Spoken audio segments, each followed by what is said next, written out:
Welcome, everyone. I'm Kirsten James, the Senior Program Director for Water at Ceres. Thank you all for joining us today to learn a bit more about our new benchmark that serves as a keystone piece of the Valuing Water Finance Initiative. For today's session, I'll start off by providing just a bit of context about the initiative and its 6 corporate expectations for valuing water that we are all driving towards. Then I'll turn it over to my colleague Shama Perveen, our Director of Research on the water team, to take us through some of the key findings of the report. And then finally, we'll turn to a panel discussion and Q&A with 3 speakers. Today, we're joined by Mary Jane Melendez of General Mills, Greta Fierman of Cardano, and Michael Alexander of Diageo. We hope this panel discussion can really help unpack the utility of the Valuing Water Finance Initiative benchmark, both from the company and the investor perspective. And with the help of our speakers, we also hope to better understand how they have overcome challenges and made progress on various issues of focus in the benchmark. Please note that this session is being recorded and closed captioning is available if you should require this feature. Throughout the session, we also encourage you to ask questions through the Q&A function, and we'll try our best to address these during the latter half of our time together. So just starting off with a bit of context, as many of you are very aware, for more than a decade now, Ceres has worked with investors, Fortune 500 companies, and nonprofit organizations to address the global water crisis. As we all know, the global water crisis is getting worse, and then so are the financial risks facing companies. Companies and their investors are threatened by increasing market, operational, regulatory, and reputational risks. So it is imperative that companies adapt their approach to water management to the changing state of water resources. With this backdrop in mind, we supported investors in launching the Valuing Water Finance Initiative back in August of last year. And the aim of the initiative is empowering companies to address their urgent water-related risks. The vision of the initiative, shown here, is that companies will recognize fresh water as the world's most precious natural resource, essential to whole industries and all communities and ecosystem. We're pleased to say that since the initiative launched last year, 94 investors representing more than 17 trillion in assets under management are engaging with 72 companies with substantial water footprints and helping them to value and act on water as a financial risk and better protect water systems. Investor engagements with companies have been underway over the past year. And recognizing that water is a shared resource, yet companies are at different stages of their water journey, the initiative seeks to meet companies where they are and help lift all boats. And I think you'll see this idea and concept reflected in how we approach the benchmark. The guiding framework of the initiative is a set of 6 corporate expectations for valuing water. And these were co-developed with investors with input from a range of NGOs, scientific advisors, and other stakeholders working in various aspects of water stewardship. And as you see, these expectations cover the suite of water-related issues, from water quantity and quality to ecosystem protection, access to water and sanitation, and board oversight and public policy. The benchmark you'll hear about today seeks to understand where a company is on its journey to meet the 2030 ambition of the corporate expectations for valuing water. Yes, the expectations are ambitious, but they need to be. They account for the reality and the circumstances around us. For example, we see the Corporate Sustainability Reporting Directive raising the bar for companies and including the full value chain and a double materiality lens.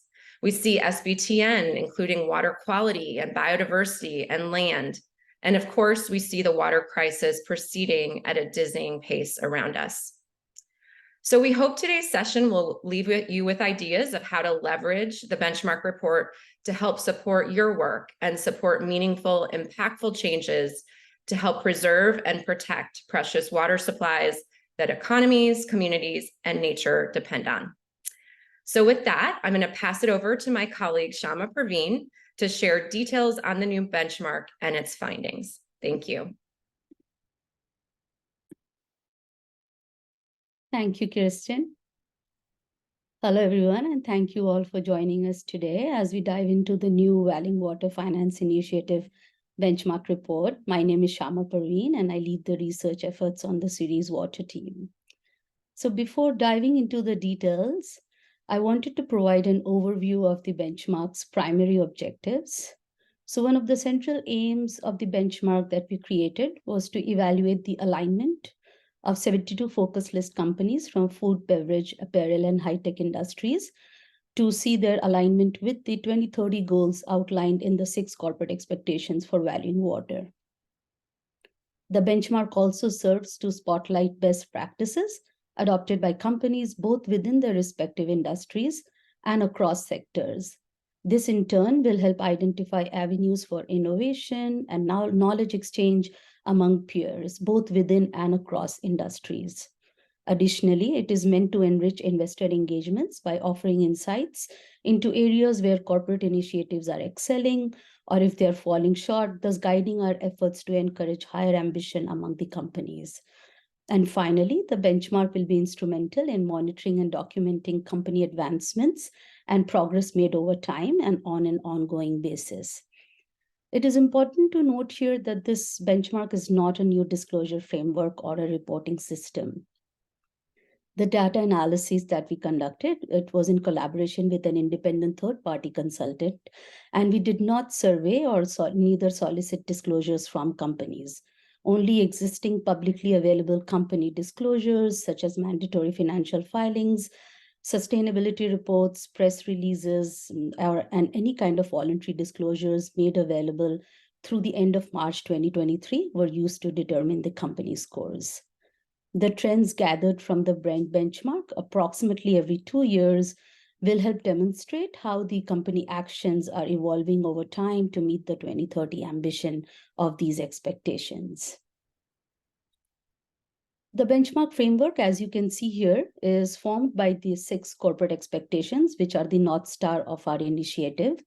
And these expectations are also aligned with the UN Global Compact CO Water Mandate 6 commitment areas and the UN 2030 Sustainable Development Goals for Water and the broader global sustainability agenda, as well as the city's Roadmap 2030, which is a 10-year action plan for sustainable business leadership. Constructing this new benchmark involved a number of iterations to ensure it was sound, achieved its purpose, and so we vetted the indicators and scoring rationale with several water experts and leading organizations within the corporate water stewardship space. The publicly available company disclosures feeds into the evidence and scoring for each company. And on the right, as you see here, the benchmark analysis directly informs investor engagements with focus list companies under the initiative. Finally, the result is a feedback loop, which we are aiming for, which enables companies to drive higher ambition on their water stewardship. This benchmark has assessed 72 companies from 4 industries, and the methodology is composed of 12 core indicators, 2 under each corporate expectation. Each core indicator has associated sub-indicators, and they all have a set of assessment criteria to assess company alignment under each. The methodology also includes 12 additional advanced sub-indicators to highlight areas of leading practices.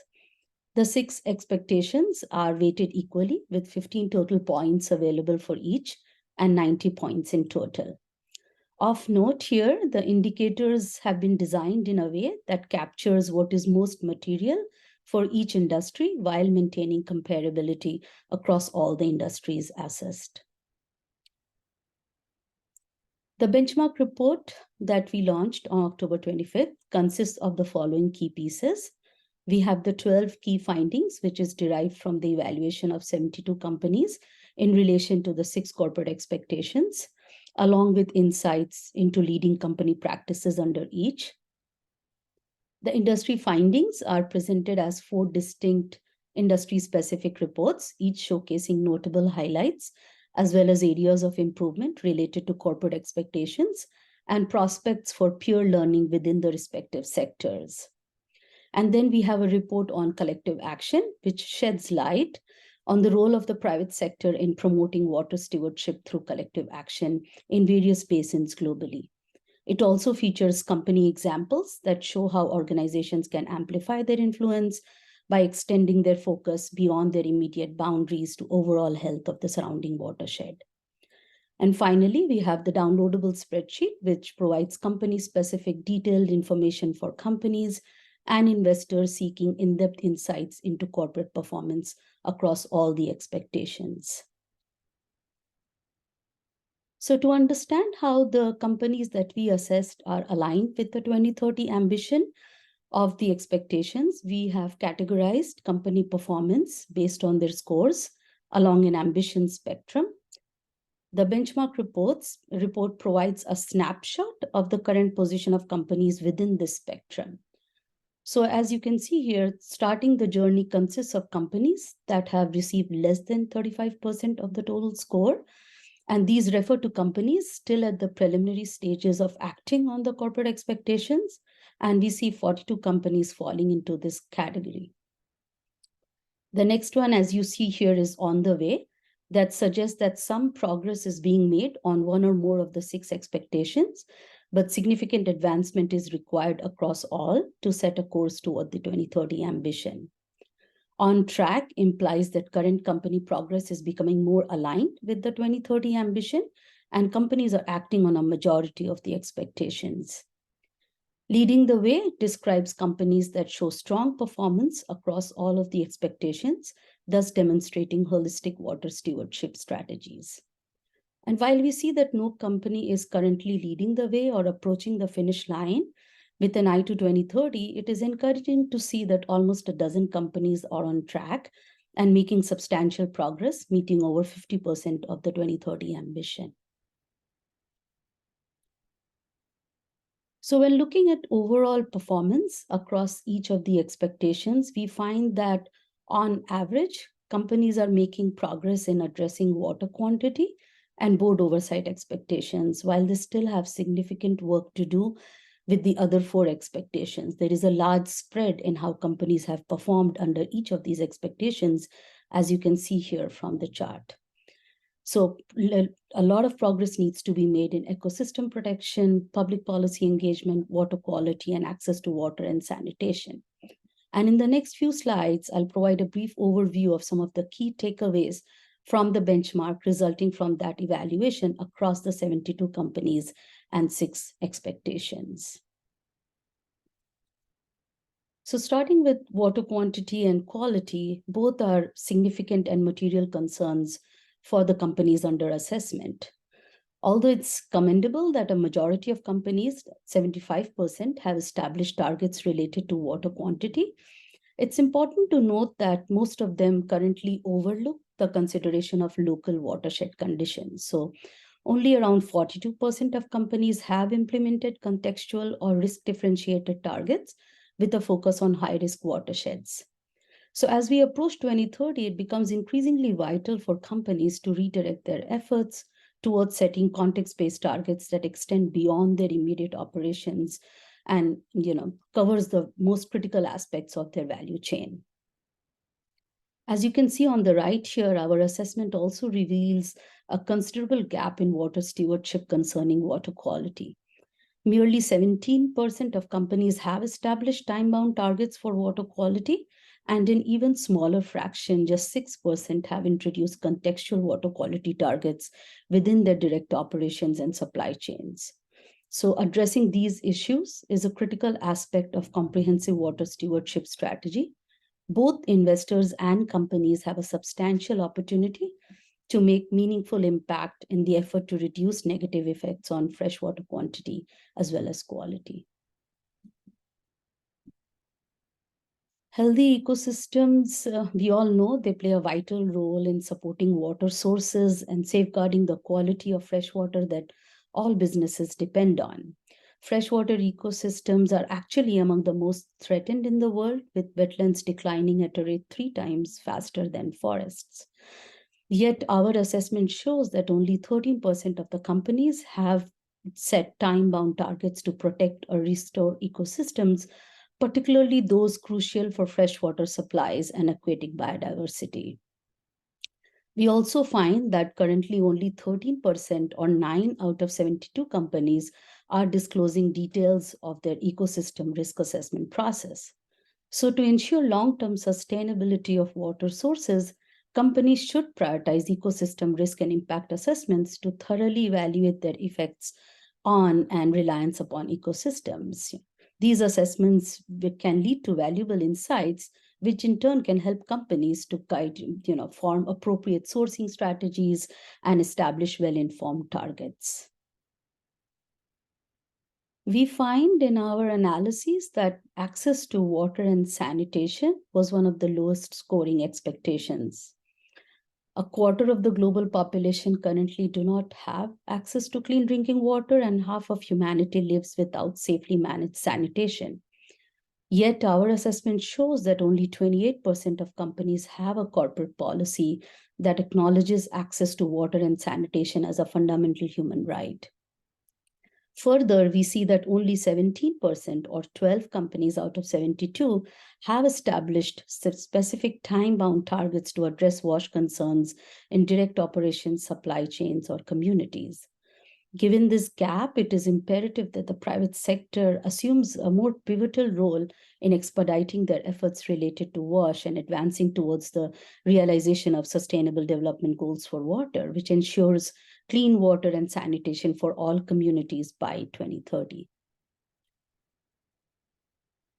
So in terms of board oversight, we find that almost half the companies assessed have their boards regularly overseeing water-related risks and incentivizing their executives to achieve companies' water targets and goals.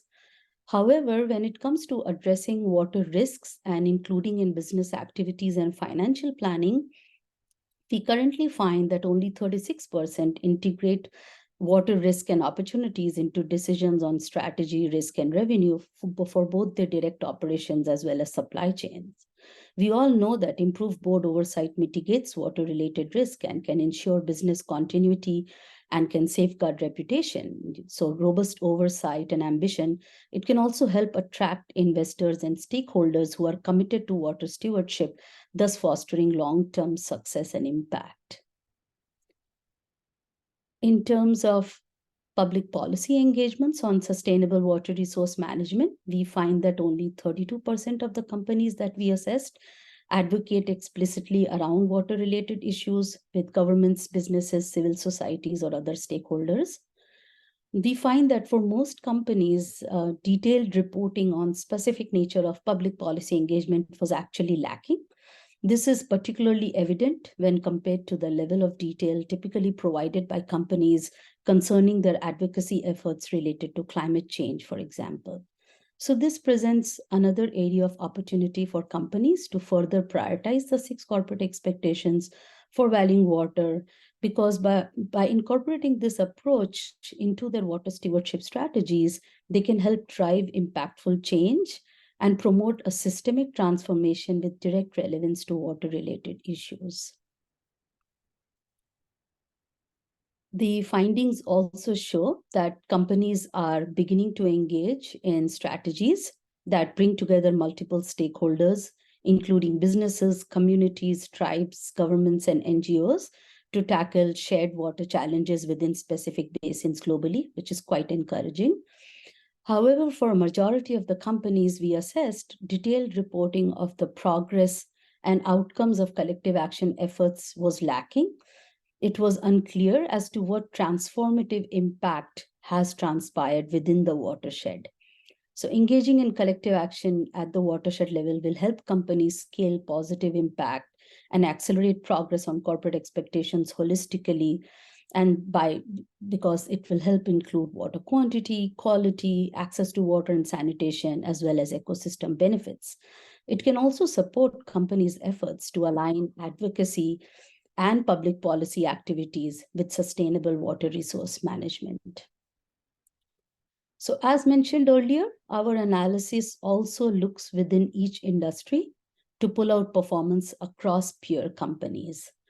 This provided insights on notable highlights within each industry related to each corporate expectation. For instance, we find that a majority of the food companies really distinguished themselves from other industries with their work around regen ag and leveraging nature-based solutions. They also recognize the multiple benefits this approach can offer in terms of water stewardship, conservation, climate action, and biodiversity. We see that apparel companies have largely dedicated efforts to improving water quality, both within direct operations and supply chains. Beverage companies had good board oversight of water-related risks and have been developing context-based water use targets. The tech companies that we analyzed have prioritized innovation, particularly in the realm of water data digitization, development of open source tools, and utilization of artificial intelligence. So these advancements not only benefit their own operations, but we find that it also offers valuable resources to others engaged in freshwater resource stewardship. The analysis also provides insight into areas for improvement within each industry, and we would like to encourage you all to examine these findings further in industries other than your own, so that you can gain a better understanding of how other industry sectors are approaching water conservation, wastewater management, supplier engagements, collaborative efforts, and more. By doing so, you can learn from leading company practices and apply them to your own water stewardship goals and strategies. So against the above, the benchmark report underscores a clear imperative that while a few companies are on track and making good progress against the 2030 ambition of the expectations, and while several are on the way, overall companies must accelerate their efforts to advance their water stewardship strategies. With only 7 years remaining until 2030, there is significant work to be done collectively by all of the assessed companies, specifically those starting the journey and meeting less than 35% of the ambition spectrum. So with that, and as we near 2030, we all have an opportunity to utilize the benchmark as a catalyst to spur more positive change. As we move forward, it is essential for all of us to remember that we are in this together. The journey towards achieving our water stewardship goals is a collective effort, and your progress is equally important. Both investors and companies can pinpoint gaps and potential areas that needs future attention in their water stewardship endeavors. Additionally, they can also draw inspiration from leading company practices, fostering innovation, and help amplify their influence. The analysis can also help to make a case for increased prioritization and allocation of necessary resources to expand the scope of water stewardship efforts within the company. So with that introduction, I would now like to turn to the panel discussions and the Q&A part of our event today to hear from our investor and company representatives on their work on water stewardship and how the benchmark will serve as a tool within their respective realms to advance stewardship efforts. I would also like to remind the audience to please use the Zoom Q&A function to ask your questions, and we'll try to get to those during the discussions. In no particular order, our first panelist here today is Greta Fierman. She's the investment stewardship lead at Cardano and leads a team of experts who vote and engage with investee companies and stakeholders to encourage a sustainable and resilient economy. We have Mary Jane Melendez, Chief Sustainability and Global Impact Officer at General Mills. She stewards the company's global impact efforts to coordinate, develop, and execute programs to achieve company-wide environmental and social targets. And finally, we have Michael Alexander, Global Head of Environment at Diageo. He's responsible for company's environmental strategy, policies, and programs with particular focus on water, climate, nature, and people. So welcome, panelists. Thank you all for joining us today. If you could please turn on your video and unmute yourself when you speak. I would like to turn to a few questions that we have here. And the first one actually is for you, Mary Jane. We see that General Mills has set a holistic commitment to champion the regeneration of water resources in several priority watersheds globally. Can you touch upon why General Mills placed focus in high-risk watersheds, and if there were any enabling factors that needed to be in place, or if there were any particular challenges you had to overcome to develop this new commitment? Thank you for the question. Happy to get us kicked off here. So at General Mills, with most of our water use being upstream of our direct operations to the tune of about 85% of our water footprint, there are very specific challenges and opportunities this presents when it comes to how we look to address both water and climate. And as you mentioned, we've committed to championing the regeneration of water resources in our priority watersheds. So really key areas where we are sourcing a significant amount of ingredients or where we have manufacturing facilities that rely on these precious watersheds. So we're focused really on three actions in this space. The first is funding and participating in local watership activities and actually advancing policy advocacy with our nonprofit partners. That's the first piece. That funding and resourcing is really key. Second, we are looking to maximize water efficiency in our owned plants where we're tied to these priority watersheds to make sure that we are reducing water use where and when we can, that our employees have access to safe water, that we are maintaining food safety standards, employee safety standards. And then third, and this is an area that I have a lot of passion about, is advancing regenerative agriculture as a key strategy for our supply shed water quality and water resilience. And at General Mills, we've really worked to move from enterprise level thinking, really thinking about the water that's used within our own manufacturing facilities, which again, less than 1% of our total water footprint is internal with our direct operations, to really thinking about local context. And this is harder because most of what happens in these watersheds is really outside of our ability to directly control what the outcomes say, which is unlike water efficiency targets within our owned manufacturing facilities. And these watersheds are big, so context includes many other users and the ecosystems that are tied to the watershed.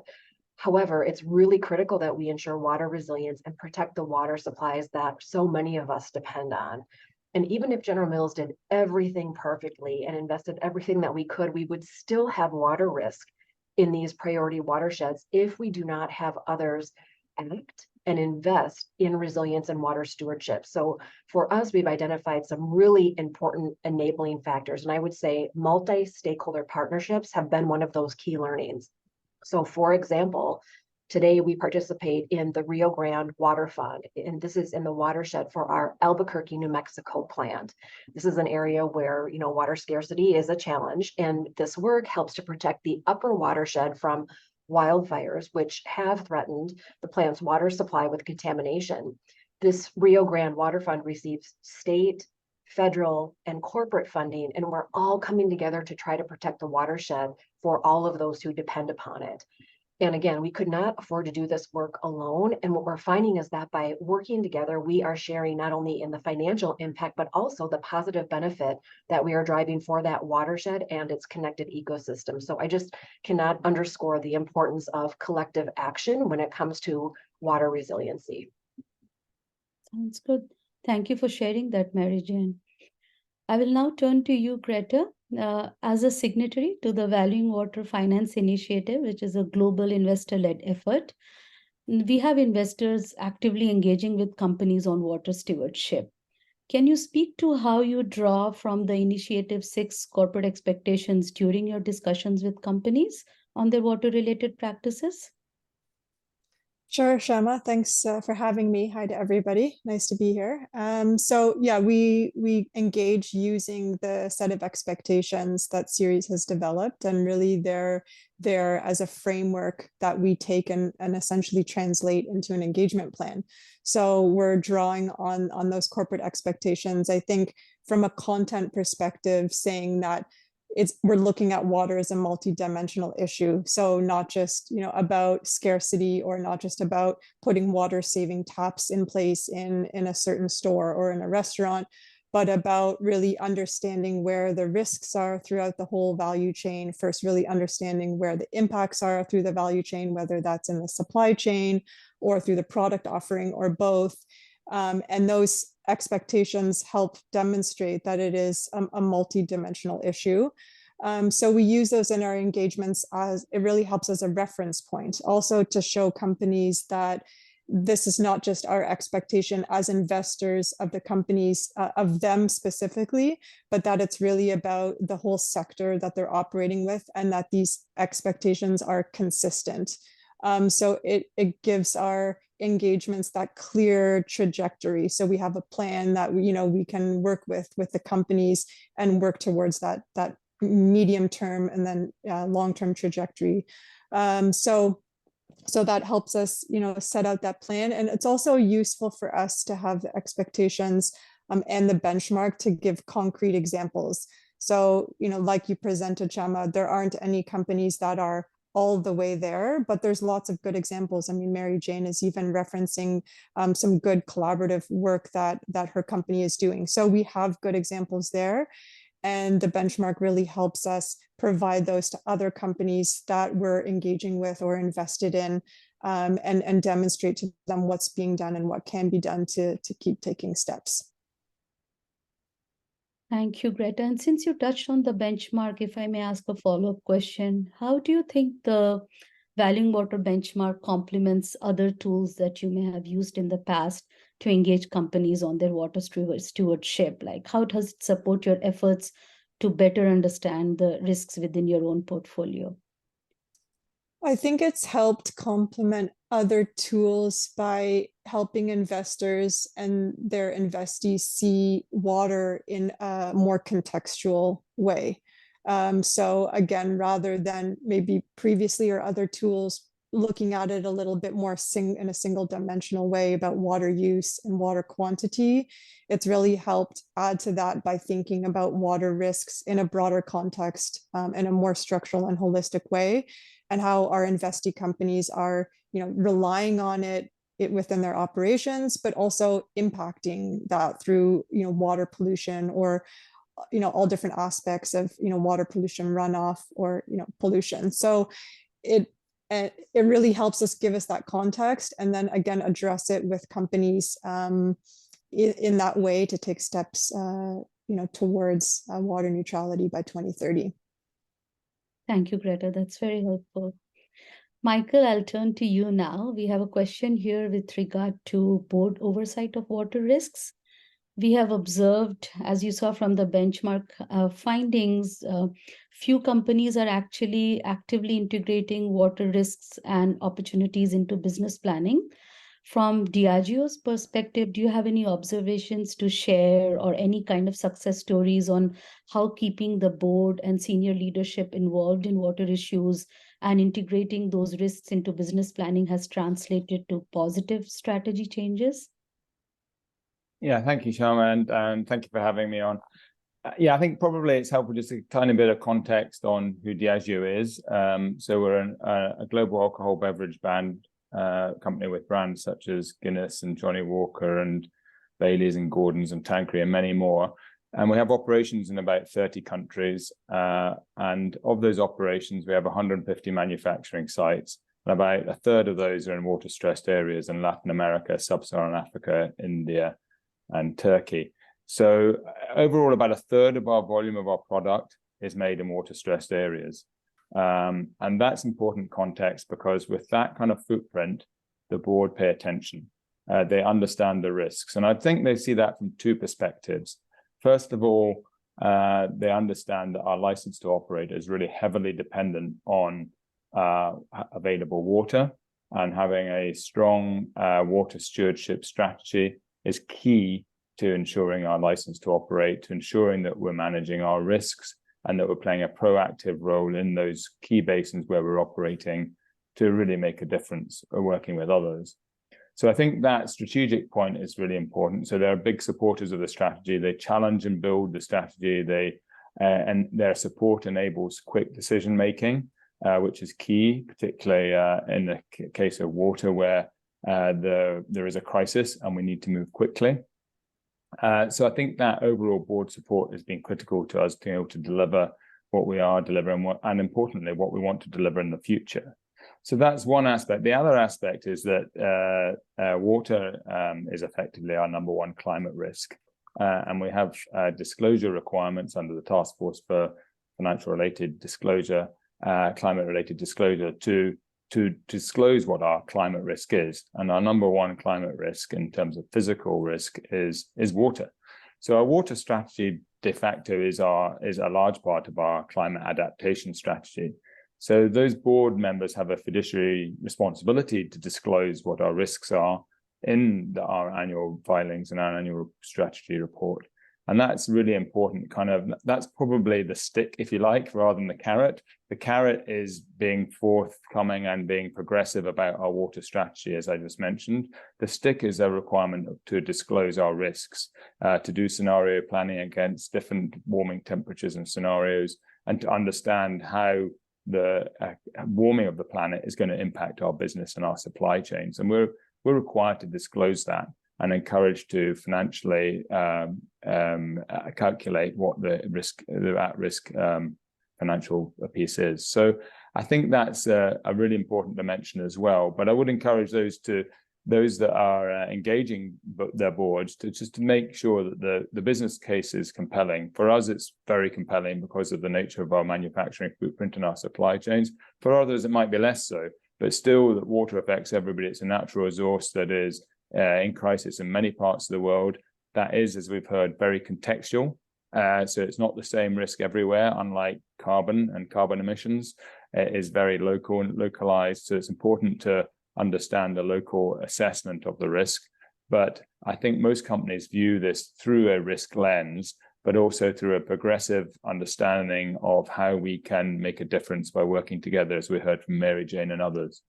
So, I think obviously board support is critical. And I think, we're lucky enough to have a very strong board and supporting our strategy.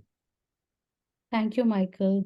If I may ask a follow-up question here, how are you planning to leverage the benchmark findings to foster any internal attention or to garner support from company management to advance your water stewardship strategy? Yeah, well, we already have high attention on water. So benchmark reports are very welcome, but we don't need a benchmark report, to be honest, to be very focused on water. It's our number one sort of environmental sustainability priority. But having said that, benchmark reports such as the Valuing Water Initiative is really important in terms of reminding us where we stand and helping us to calibrate our strategy, not in terms of point scoring. That's part of the calibration, understood.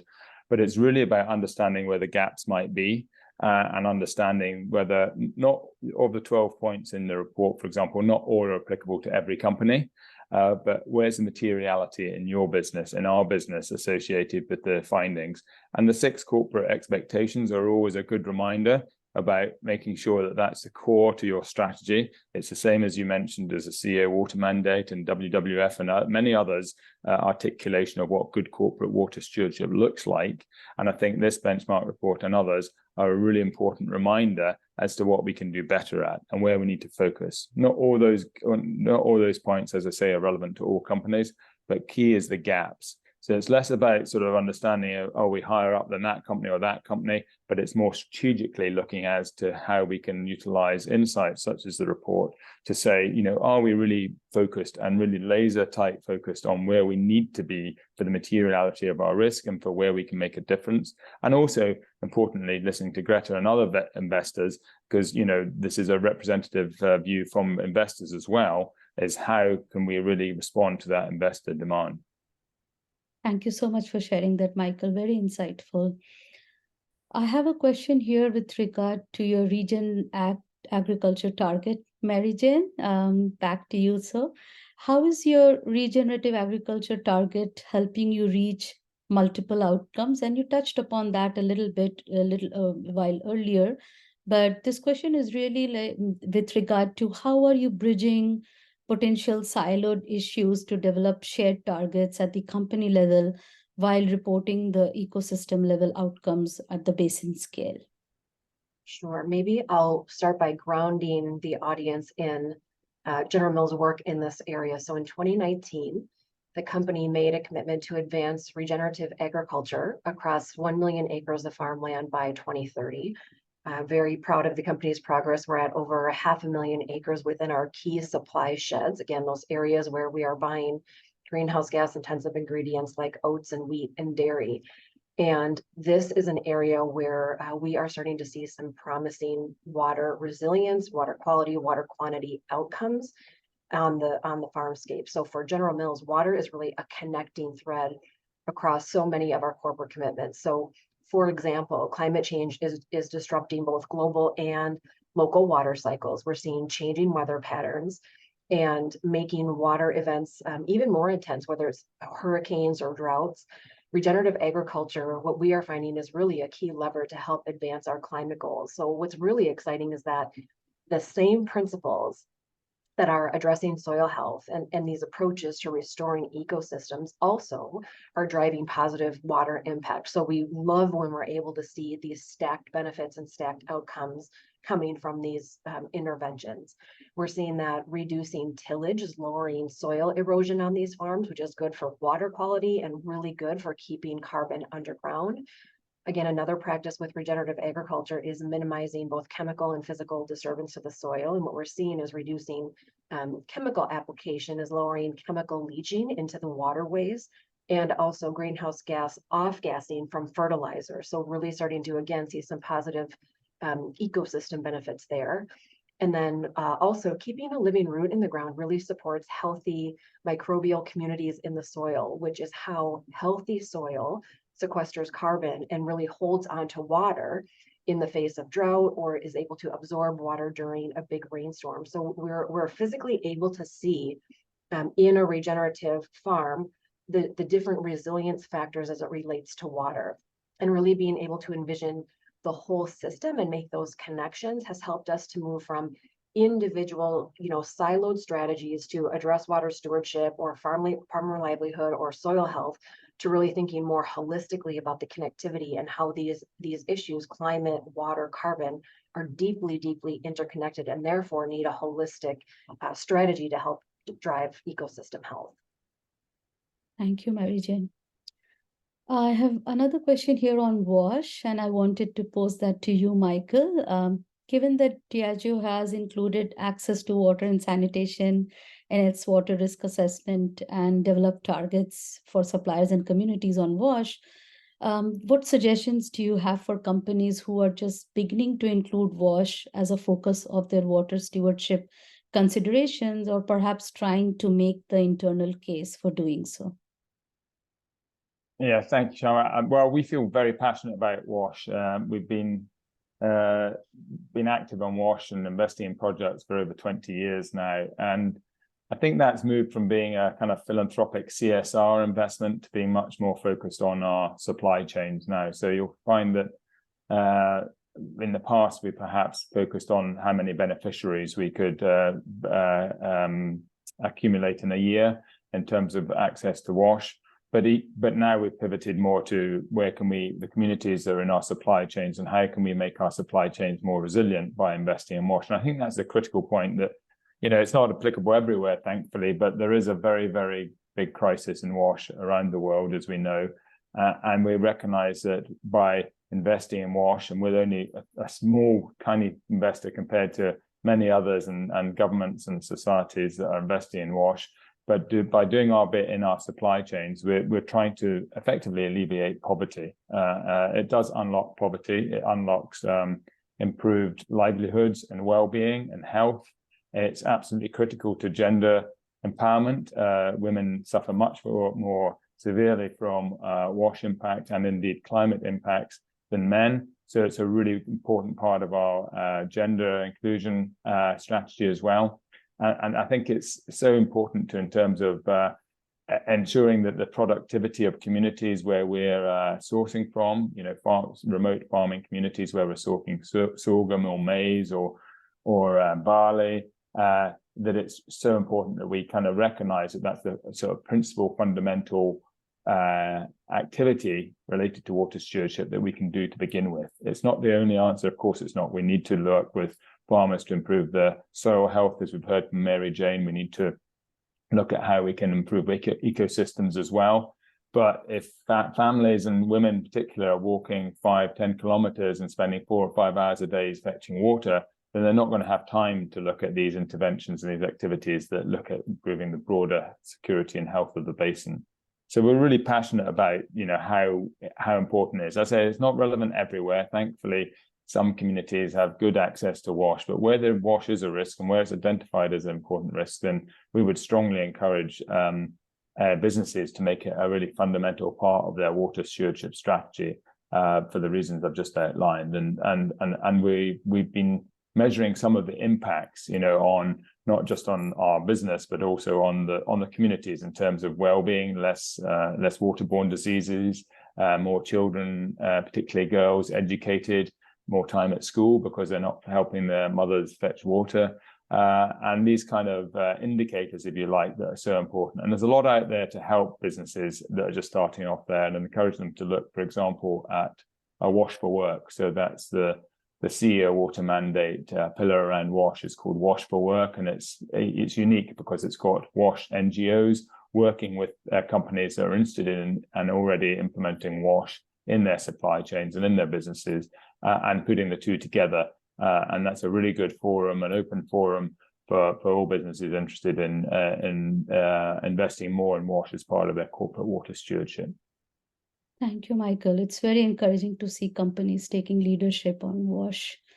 So taking cue from that, Greta, this question is for you. From the benchmark, we see that like WASH, progress on water quality is lagging. From an investor perspective, how significant is water quality within the broader framework of water stewardship? And what do you believe might be some of the reasons that many companies tend to prioritize setting targets for water use but neglect water quality aspects? Yeah, well, firstly, to the first part of the question, it's definitely an important issue for us as an investor. So water quality issues being linked to both health and biodiversity are, from the corporate resiliency perspective, important, and biodiversity as a systemic risk perspective, very important to us as a global investor. So I think that we can say for sure. In terms of why they're not prioritized, from my perspective, that would be because they're harder to pinpoint. I think water scarcity and water quantity is easier to pinpoint both the issue and a potential solution. Whereas with water quality, that's more confounded as that, difficulty to pinpoint because impacts are spread throughout watersheds. You have corporates and their supply chains all leading to watershed impacts that are maybe aggregated and harder to trace back to the source. So, different sectors are impacting water quality in different ways. You can have nitrogen runoff from agricultural processes that end up, polluting water far away from that source, or you might have more, point source pollution from the apparel sector, potentially leaching heavy metals. But because it's a more complex issue, I think probably we've seen our investee corporates put that a little bit more on the back burner and handle more water scarcity or quantity issues from the outset. There's probably also more regulatory action at this point on water quantity, which is why corporates have responded to that first. But I do think it's important for companies, as Diageo and General Mills are also acknowledging, which is great to hear, that it's a issue that should be handled at once, and thinking about processes in the supply chain that can manage both the risks at one point by introducing new solutions, new growing methods, new production methods that can handle both. And we do really want to see progress on both and addressing the risks of both. Thank you, Greta. So, Michael, using Greta's response as context, how has Diageo integrated water quality into its water stewardship strategies? And tell us what measures you are taking that could help address some of the challenges that companies may face while addressing water quality, given what Greta just said, how to integrate quality within operations and supply chain. Yeah, well, I think Greta expressed it very well in terms of, the principle there is no single water quality standard for companies to operate globally on. There's no single measurement or KPI, if you like, unlike water efficiency, to measure water quality action on. So I fully agree with what you said. I don't think we're on the back burner. We've really struggled with water quality. We set a water quality target back in 2008, and we set a target around biological oxygen demand in the water and in the discharged water, and we measured that for many years. And we realized, and we set a target, and we realized actually it was driving the wrong interventions. The target was because it was too one-dimensional. And I think that's the point about water quality, is it varies from site to site and from basin to basin, and it's very difficult to standardize it with the right outcomes, because that's what businesses want to do. It's what investors want to see. You want to see you've got a water quality risk. What's your KPI? What's your target? And what's your performance against that target? But it's not as simple as that for water quality, unfortunately, because every single site is a bit different. The intervention and the solution, the proper solution, not a solution that's driven by the target or the KPI because it's global, but the contextual solution isn't necessarily what the global target is, if you follow me. So sort of articulating that global target. So we dropped the BOD target because it was driving the wrong interventions and the wrong investments. We recognized that, and we failed to hit the target.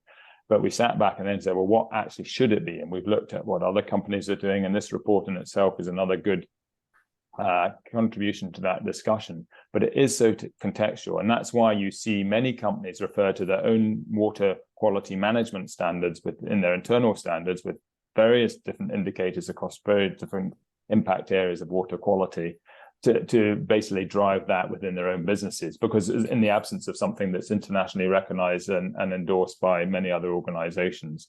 That's the kind of point source piece that we've talked about, that Greta talked about. But equally, Mary Jane and Greta both talked about diffuse pollution from agriculture, and that can't be seen in isolation, and Mary Jane expressed it very well. That needs to be as part of a regenerative agricultural solution. It can't be seen as a single siloed issue in itself in water quality. You have to integrate it into your regenerative agriculture or your smallholder farmer programs, whatever that might look, looking at it holistically in terms of agriculture and land use and biodiversity and ecosystems versus just looking at water quality as a standalone single item. So I'm not making excuses. Your report rightly kind of says that this is an area needing improvement on.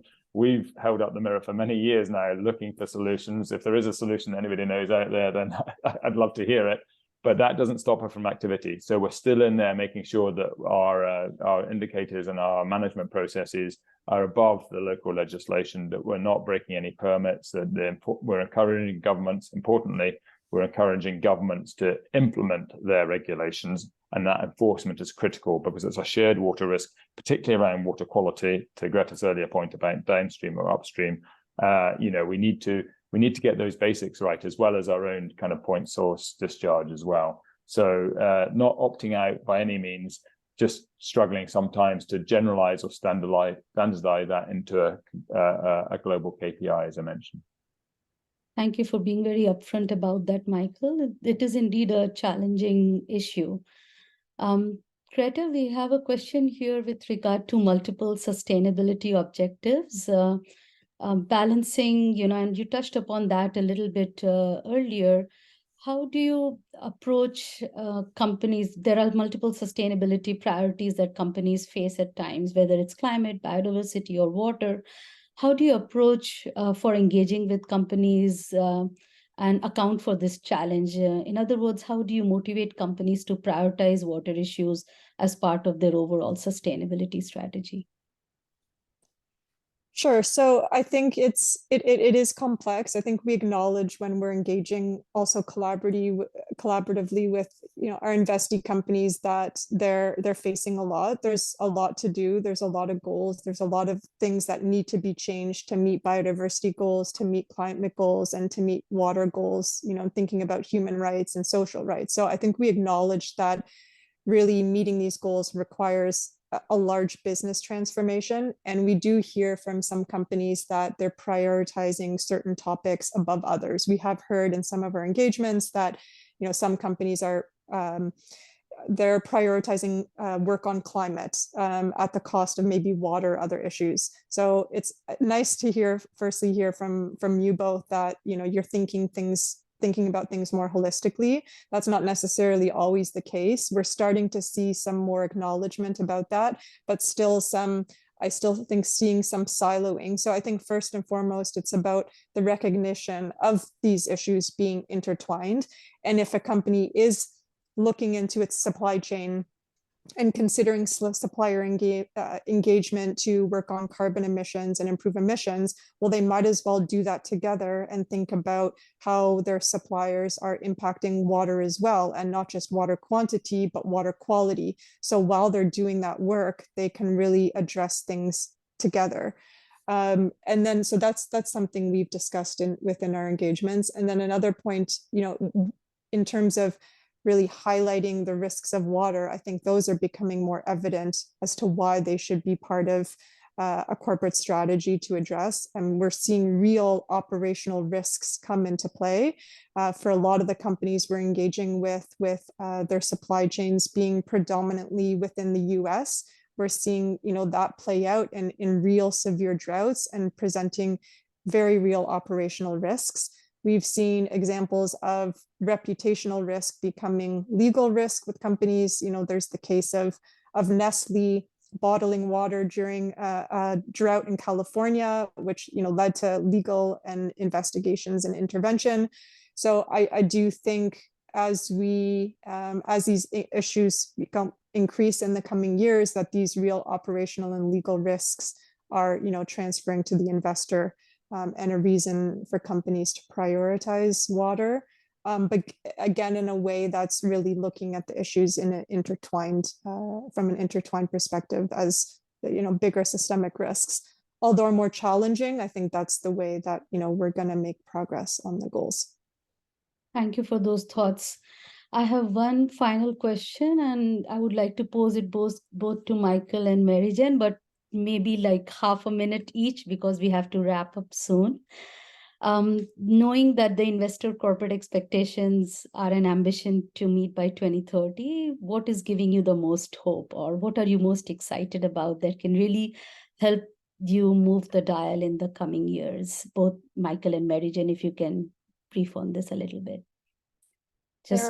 Sure. Thank you so much, Shama, for the question. So there are really two things that are giving me a lot of hope that we can change our trajectory for the world's water systems. The first one is, I think, the promise of regenerative agriculture and what we are seeing on the farms, literally on the farm ecosystem in terms of water resilience. I've been on a regenerative farm that had a 5-inch rainfall the night before, and that healthy soil absorbed the water. And then across the street on a conventionally managed farm, the water was, sitting on top of the soil, not having been absorbed. So I think that seeing is believing, and taking more and more stakeholders out to see that the outcomes of regenerative agriculture is incredibly promising, especially promising for what the farmers are seeing on their land. The second piece is I believe that we are starting to see more and more stakeholders willing to engage in these big watersheds, and they're understanding that place-based solutions are critically important and that we all must act. It's not the responsibility of someone else. There's something that each organization, each investor can do in watersheds that are important to them to help drive positive impact. So I think that we're moving beyond more competitive approaches in doing good to saying, when it comes to doing good, when it comes to water resiliency, that's not an area where we're going to compete, but rather where we're going to drive greater collaboration. I don't mean to cut you short, Michael. Thank you all. I think we need to transition to Kirsten now for the final thoughts. Well, thank you all. It's wonderful to end on that positive note. And thank you so much to our terrific group of panelists for a very insightful discussion. So as we wrap up our time together, just encourage everyone to dive into the report. There's a lot of great information in there, and we hope you're able to leverage it in a way that supports and informs your own work. For companies, perhaps, consider how the analysis can help your water stewardship journey, whether it's helping you to prioritize efforts, accelerate efforts, or, taking inspiration from the innovative work of your peers within your own industry and across industries. And of course, for investors, we hope that the research supports you during your engagements with companies on water. And if you are not yet a signatory of the Valuing Water Finance Initiative, we'd love to hear from you and consider joining the effort. For other stakeholders on the call, please reach out if you see areas of alignment or opportunity for discussion. So bottom line is we look forward to working with you all in moving towards the 2030 ambition of the corporate expectations for valuing water. So thank you. We look forward to continuing the conversation. As you sign off today, please take a moment to use this QR code, which will take you to a brief survey on today's event, and we definitely appreciate your feedback. And also just wanted to note that Ceres will be sending a delegation to COP28. To see our sessions, please visit the website on the screen. So thank you all for joining us today, and I hope you have a wonderful rest of the day.